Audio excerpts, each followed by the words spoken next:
Hey, Burleigh, by the way, Yeah. just in case anybody's new, let's remind them who you are.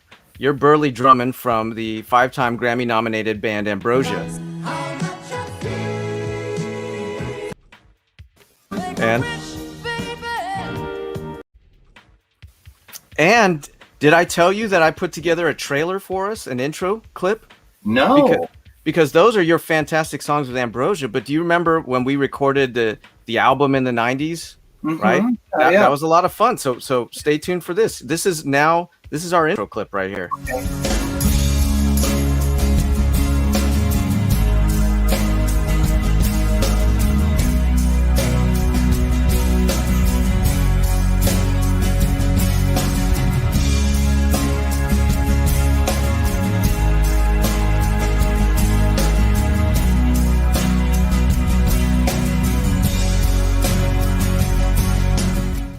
Do you remember when we recorded that? Oh, absolutely. Yeah. Yeah. It Good still stuff. holds up, man. Yeah, man. Yeah.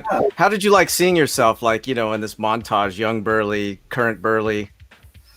Well, I guess I haven't changed that much, have I? This is art by committee. Okay, so Okay. yeah, as you see, it's pretty evolved, right? I'm trying Yeah. to find how to It's like an position acid it. trip. Yeah, it is. So and believe it or not, it started off very simply, like a very simple thing. But this, after 3 months of four members of a band and an art director adding things, this is what you get. So we affectionately called it the War Mask of the Aztec Dead. That was our Okay. And, How much primo weed did you smoke to come up with that name? oh gosh, I know. It's like, yeah, I know. It's like you don't want to smoke weed before you go grocery shopping or do an album cover. If I Yeah. may, I'd like to pay tribute to a member of Ambrosia that passed away Please do. this week. Yeah, David Cutler Lewis, who during his time in Ambrosia, he would get up at 7 every morning to record Looney Tunes because he wanted the entire catalog of Looney Tunes. And Okay. so he actually revived us into seeing, reading comics and things like that. Oh, wow. Interesting. But he was probably the best, one of the best soloists I ever knew. And his axe was a synth that he would use. And were you ever aware of Jan Hammer and that kind of like synth? Yeah, Airwolf, right? Yeah, like in Yeah. Jeff Beck and all those kind of things.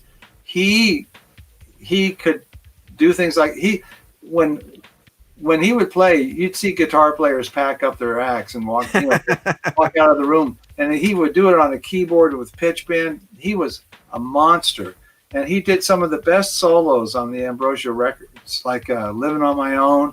Oh, That's really? Okay.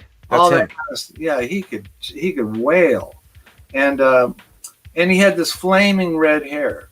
So, and of course, it was during the '80s when where certain substances were out of control, and so his name was David Cutler Lewis, and he had so many affectionate names like Lulu. Toots was another one for his choice of substance. And then on the road, he became affectionately known as Peckerhead because of the red hair. Okay. So Did anyway, he like that name?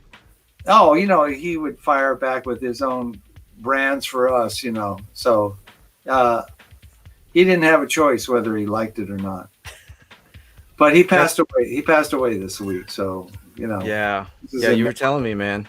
yeah. Well, you know what? His legacy lives on through the music. I mean, Sure does. you know, Sure does. what- And he went on and won a Grammy with another band, Shadowfax. wow. Okay. Yeah. That's like a Lord of the Rings. I think wasn't that Gandalf's horse's name? It might have been, Yeah. Yeah. If I'm wrong, someone in the Spine Ticks chat will correct me Okay. harshly, but I think I'm right.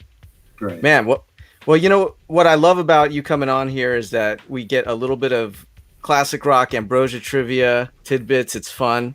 Yeah. And then we put you in the modern indie comic book arena. So, on Spine Ticks on Saturday night, we've got the writers, Eric Peterson and Joe Aubrey. Wow. And I believe it was Eric who said that he was quite familiar with Ambrosia, and you were kind of a karaoke band for him. Wow, that's interesting. He Yeah. probably sings it better than we do, but Well, I'd love to hear that. I didn't want to say anything, Burleigh, but the last few shows. I gotta admit, man, these things are addicting. Like this one that I've been reading, Space Bastards. Yeah. Man, You want to hold up the cover? Yeah, sure. Let me see if I know. We'll get you good at this maybe by episode 50. Look at these hardcovers, man. For $30, you can get these. Yeah. Now, how many issues? How many issues? There's Oh two volumes. Yeah. Really nice. And they base, I mean, how many times has that been you after a tour? That's me right now. Well, thankfully you were wearing shorts when you stood up, but Yeah, I have no doubt that, sometime you'll forget, and I'll have to age restrict this stream. Yeah. So Eric and Joe are watching this, and they will be in the future here on Saturday. What message do you have to them about the book and encouragement and thoughts from Ambrosia's drummer, Burleigh Drummond? Well, okay. So, obviously I don't read a lot of these kind of publications, but I got to say that I was totally swept up in it. And when I was done, I was mad because I wanted to read the next issue and I didn't have it. And it was like, so it was totally engaging. It was great. The artwork is fantastic. The quality of the book is, of the comic, is fantastic. I mean, these are collector's items. It's fantastic. They are, especially that issue is, sold out everywhere. Very hard to find. Really? Yeah. So meanwhile, you've been handling it with your grubby drummer hands, no. Well, I'll tell you what happened. I take these on the road with me because it's great. Oh, okay. Great airplane reading, fantastic. And then I came home and I wanted to read it again for today. I had to. I found out my son took it. Had to go. Really? Okay. Yeah, he got through it, and then it was in my daughter's room too. I finally found it under my daughter's bed. It was like, come on. Well, Burleigh, I appreciate you reading that. This is the second episode. First we had Ted Sikora's Bloom, right? How great was that? Was fantastic too. And we followed it up here with Eric and Joe's Space Bastards. Any last words for Eric and Joe before we close this out? Well, just that I can't wait to read the next issue. I can't wait to follow this story. It's fantastic. And awesome. I really like the history of the Space Bastards too. I really like that that they just kept persisting and finally they found their way. What are the chances of Ambrosia's next song being called Space Bastards? Maybe not too high, but. And do you have a message for the Spine Ticks audience that are listening to you on Saturday? Just that it's a treat to be a part of it. I'm really enjoying it. Yeah. Awesome. One of my favorite people here. So. Hey, man. I love you, man. And let's get we have a tradition. We do a shout out to LadySith's parents, Alan and Carla, and LadySith. So can you give a big shout out to Alan and Carla and LadySith? Alan, Carla, LadySith. I love you all. Can't wait to see you again, and hope that's very, very soon. All right, man. Take care of my man here, SithLordly.